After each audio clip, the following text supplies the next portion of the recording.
अपना स्टैंड नहीं क्लियर कर पा रही है कि वो इसके पक्ष में है या पक्ष में नहीं है। एक तरफ तो सेंट्रल गवर्नमेंट कहती है कि हम जातीय गणना नहीं कराएंगे, राज्य सरकारें चाहे तो वो करा सकती हैं। हम सभी जानते हैं कि हमारी सरकार ने जातीय गणना कराने का क्यों निर्णय लिया था।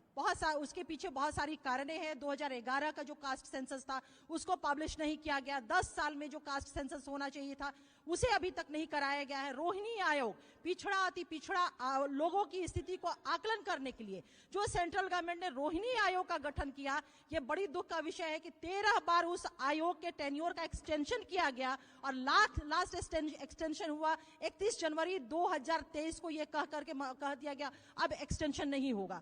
तो हम सभी देख रहे हैं कि पिछड़ा अति पिछड़ा को लेकर के सेंट्रल गवर्नमेंट का, मोदी सरकार की क्या सोच है और भारतीय जनता पार्टी की क्या सोच है। इन्हीं सारे विषयों पर मैं आग्रह करूंगी अपने पार्टी के माननीय मुख्य प्रवक्ता आदरणीय नीरज कुमार जी से। अब ये प्रारंभिक की जो जाति गणना पर माननीय उच्च न्यायालय का प्रक्षेत्र उस पर गंभीरता पूर्वक वो विचार करेगी, वह अलग विषय है। लेकिन हम कुछ एक महत्वपूर्ण बिंदु की ओर आपका ध्यान आकर्षित करना चाहते हैं। केंद्र की जो मोदी सरकार है वह केवल जाति गणना का विरोधी नहीं है, बल्कि वह जनगणना विरोधी है। पिछले 150 वर्षों के इतिहास का जब आप अवलोकन करेंगे तो हिंदुस्तान में पहली बार हो रहा है कि देश के अंदर में 10 वर्षीय जनगणना नहीं हो रहा है। देश में आखिरी जनगणना 2011 में हुआ, जिसकी आपको जानकारी है। 2021 में तय था, लेकिन मोदी सरकार ने कोविड का बहाना बना करके आज तक जनगणना नहीं किया है। तो हम तो केवल यह जानना चाहते हैं कि 2020 में दुनिया के 80 से अधिक देशों ने अपने अपने देश में जनगणना पूर्ण कर लिया और आदरणीय नरेंद्र मोदी जी पाकिस्तान जैसा गरीब और पिछड़ा देश, इसने पिछले वर्ष अपना जनगणना करवा लिया। और जिनको आप आशीर्वाद देने के लिए गए थे अमेरिका, जो जेल में डंप हो गए ट्रंप साहब, तो अमेरिका ने भी 2021 में जनगणना पूरा कर लिया। भारत सरकार द्वारा 2021 में जनगणना नहीं कराए जाने से संवैधानिक संकट पैदा हो गया है। एक महत्वपूर्ण संकट है कि परिसीमन का क्या होगा। परिसीमन 2026 में प्रस्तावित है। ऐसी स्थिति में देश के अंदर में जो परिसीमन होना है वह भी काम बाधित कर रहे हैं। और हम जानना चाहते हैं भारतीय जनता पार्टी से, अब देखिए इसका चरित्र क्या है, जरा समझना बहुत जरूरी है। आजकल बड़ी बेचारे विधवा विलाप कर रहे हैं राजनीति में। सरकार ने अपना पक्ष ठीक से नहीं रखा, सरकार की नीयत सही नहीं थी, सरकार की इच्छा शक्ति नहीं थी। हम भारतीय जनता, हम आपको नजारा दिखाना चाहते हैं। ये भारतीय जनता पार्टी का कैसा चरित्र है कि एक तरफ सर्वदलीय बैठक होती है, उसमें कहते हैं कि हम इसके पक्षधर हैं। बहुत दबाव में माननीय नीतीश कुमार जी, राज्य के मुख्यमंत्री जी के बहुत दबाव में दिल्ली तक के गए और दिल्ली में जाकर सर्वदलीय प्रतिनिधिमंडल में गए, विधानमंडल में भी सहमति, दबाव में, केवल मैं उसका खुलासा कर रहा हूं, दबाव में राज्य मंत्री परिषद की स्वीकृति मिल गई। आदरणीय प्रधानमंत्री जी से मिलने गए, उस डेलीगेशन में भी गए। लेकिन याचिकाकर्ता कौन है? कौन है यह याचिकाकर्ता? इसका भारतीय जनता पार्टी से क्या सरोकार है, हम इसका आज खुलासा करेंगे। यूथ फॉर इक्वलिटी एक संस्था है और यूथ फॉर इक्वलिटी के 6 पिटिशनर हैं इसमें। अब इनका जन्म किस लिए हुआ है जरा देख लीजिए। 2006 में ओबीसी आरक्षण के खिलाफ इनका जन्म हुआ था। केंद्र सरकार ने देश के भी सभी उच्च शैक्षणिक संस्थान में ओबीसी आरक्षण अनिवार्य कर दिया था। उसके बाद इसने सुप्रीम कोर्ट में पिटीशन फाइल किया और जिसे सर्वोच्च न्यायालय ने सरकार के पक्ष में फैसला दिया। 2019 में इसी संस्था ने यूथ फॉर इक्वलिटी 10% आरक्षण के खिलाफ सर्वोच्च न्यायालय में जनहित याचिका दायर किया। और सबसे महत्वपूर्ण क्या है, अखिल भारतीय विद्यार्थी परिषद जो भारत आरएसएस का स्टूडेंट विंग है, 2006 में संपन्न दिल्ली विश्वविद्यालय में चुनाव में विद्यार्थी परिषद का समर्थन करता है। हम भारतीय जनता पार्टी से यह जानना चाहते हैं कि यूथ फॉर इक्वलिटी से आपका रिलेशन क्या है। हम चाहेंगे कि हमारी पार्टी के सब लोग, जो हमारे माननीय प्रवक्ता लोग हैं, उनके हाथ में हम पोस्टर भी दे रहे हैं।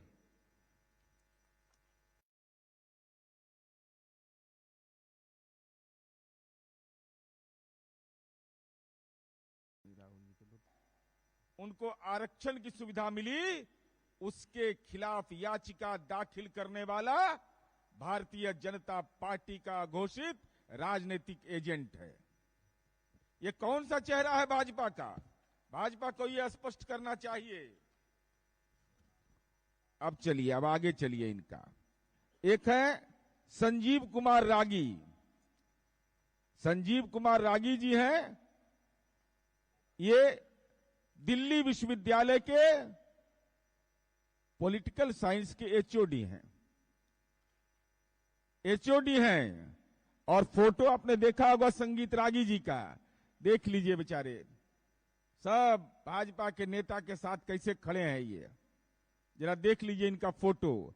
आरएसएस के ये इन्होंने किताब अपनी लिखी, RSS and Gandhi the idea of India, और उसमें बाबा साहेब अंबेडकर और उनकी सामाजिक लड़ाई की आलोचना किया है। इससे यह पता चलता है कि संगीत कुमार रागी आरक्षण विरोधी मानसिकता के पर्याय हैं। आखिर कोई व्यक्ति यह कैसे कहेगा कि RSS and Gandhi the idea of India में बाबा भीमराव अंबेडकर और वो जो सामाजिक लड़ाई थी उसी की आलोचना कर दिया, और वो भी इसमें पिटिशनर है, वो भी पिटिशनर हैं। अब चलिए, अब एक है प्रोफेसर मक्खन लाल जी, जरा उनका जरा वीडियो सुनाइए, जरा देखिए कौन कौन लोग हैं और कैसे पर्दे के पीछे खेल खेलता है। प्रोफेसर मक्खन लाल जी, जिनके पास होगा दिखाइए। ये तो सुमित रागी जी, ये तो वो रागी, हाँ हाँ, जरा उनको दिखाइए, जरा दिखा रहे हैं राहुल जी, जरा उसको ले लीजिए, उसका स्क्रीनशॉट आप लोग ध्यान से सुनिएगा इस वीडियो वर्ण को। जो है वो जन्मना नहीं है।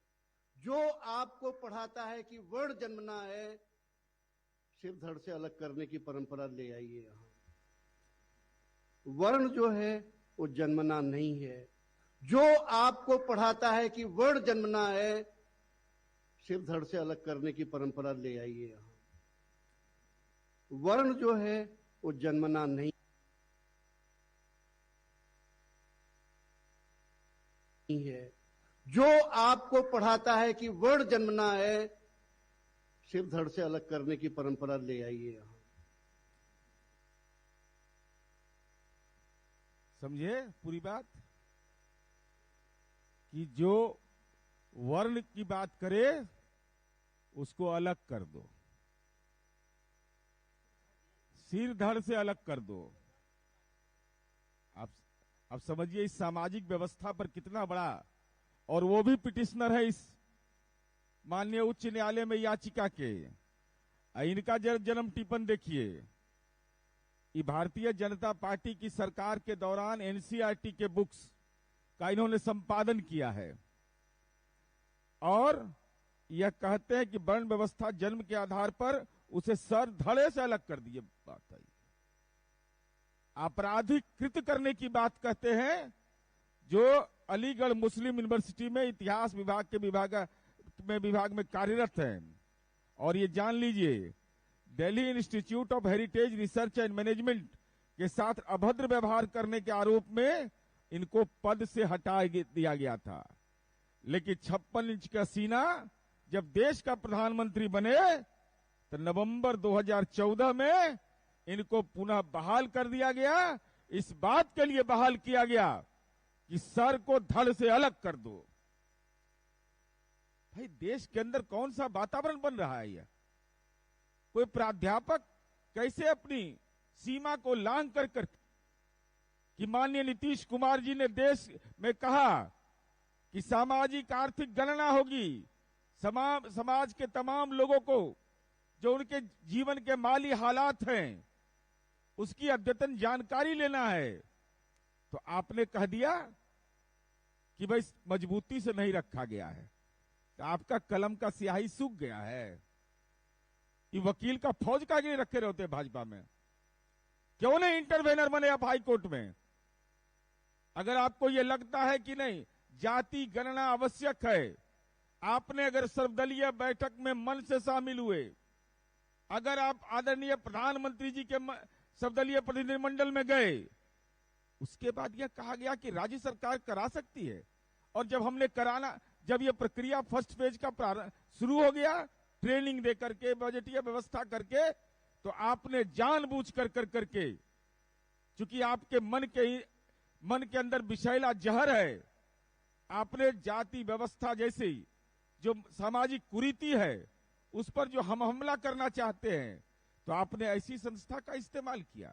यूथ फॉर इक्वलिटी ओबीसी आरक्षण के खिलाफ वो याचिका दाखिल करता है, वो अपर कास्ट के आरक्षण के खिलाफ वह दाखिल करता है, और आपके राजनीति का वह सेवा करने के लिए।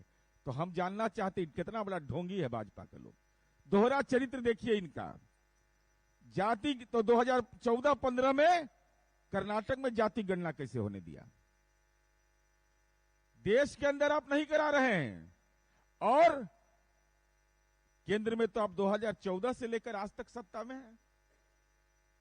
हम भारतीय जनता पार्टी से जानना चाहते हैं कि अगर भाजपा जातीय गणना के पक्ष में है, जाति गणना के पक्ष में है, तो किसी भी भाजपा शासित प्रदेश में अब तक जाति गणना क्यों नहीं करवाया गया? या किसी भी भाजपा शासित प्रदेश में जाति गणना के लिए प्रयास भी नहीं किया, एक कदम आगे तक नहीं बढ़ाया।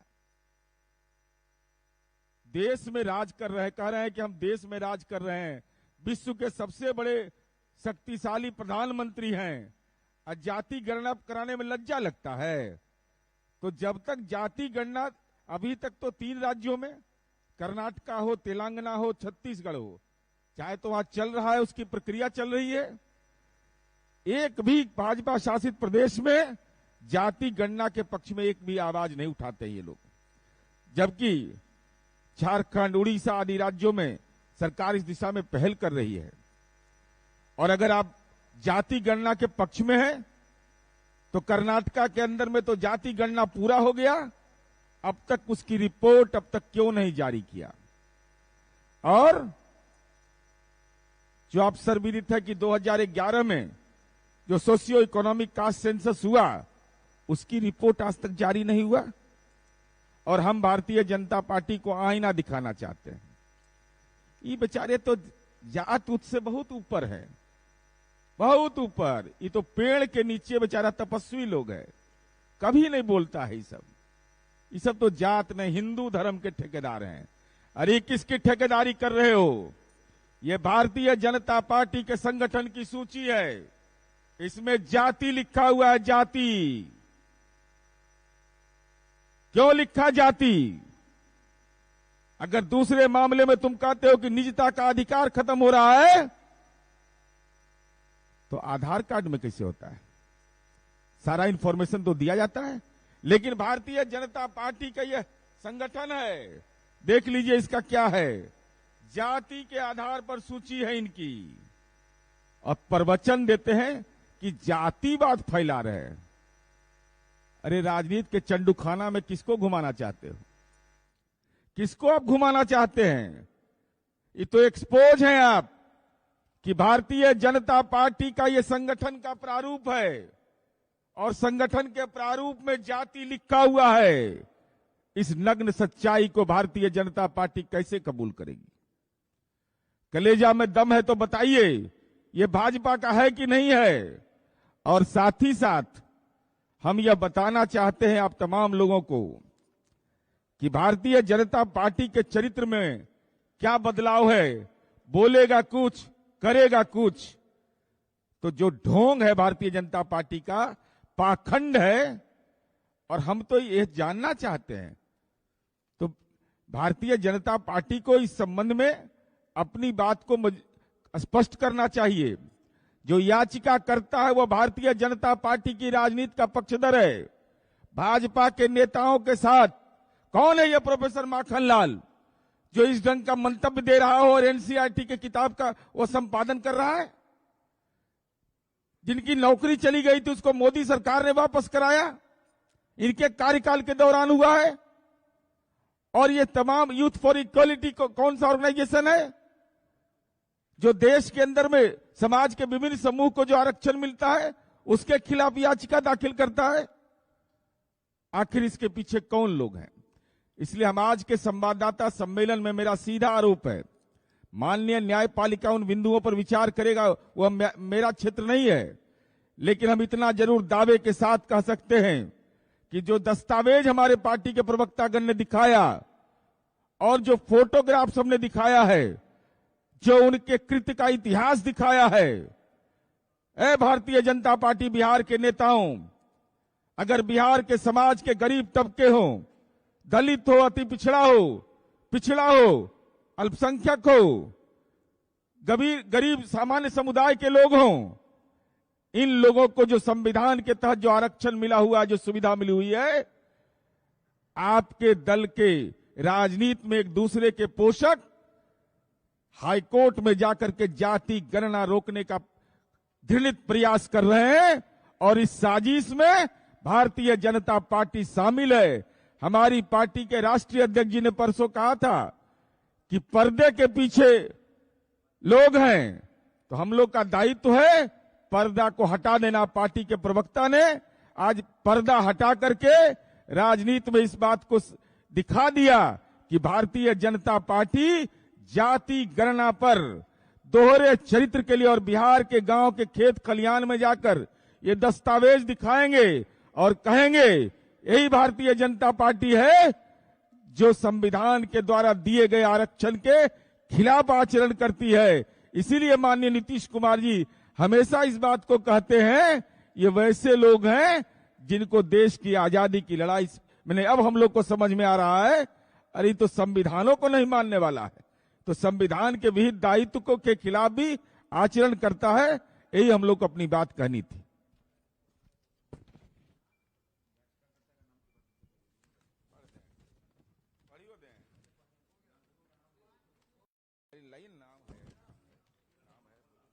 Youth for equality, professor Makhanlal, professor संगीत कुमार रागी, ये सब बेचारे अमित शाह जी के दुलरुआ है, सब एकदम फिट दुलरुआ है। प्रोफेसर कपिल कुमार, डॉक्टर भूरे लाल, मिसेज अहना कुमारी, एक और है एक सोच एक प्रयास। ये देख, ये सब है जानबूझ के किया है ये लोग, एकदम प्लान्ड वे में। यह कहा है अब राजनीति में अति पिछड़ा दलित और गरीब सवर्णों को जो हक मिला था उससे इनको पेट में बहुत दर्द है। तो अपने तो हिम्मत नहीं हो रहा है, तो दाएं बाएं का खेल खेल रहे हैं। अरे बिहार है, दाएं बाएं का खेल खेलिएगा तो जनता दलियों के पास तीर है और वो तीर मेरा एकदम अचूक निशाना पर बैठता है। इसलिए भारतीय जनता पार्टी अब बतावे कि इनसे क्या संबंध है भारतीय जनता पार्टी का। और मेरा आरोप है कि भारतीय जनता पार्टी के नेताओं के सह पर यह याचिका दाखिल की गई है और उसके पीछे मंशा यह है कि संविधान के तहत दिए गए प्रावधान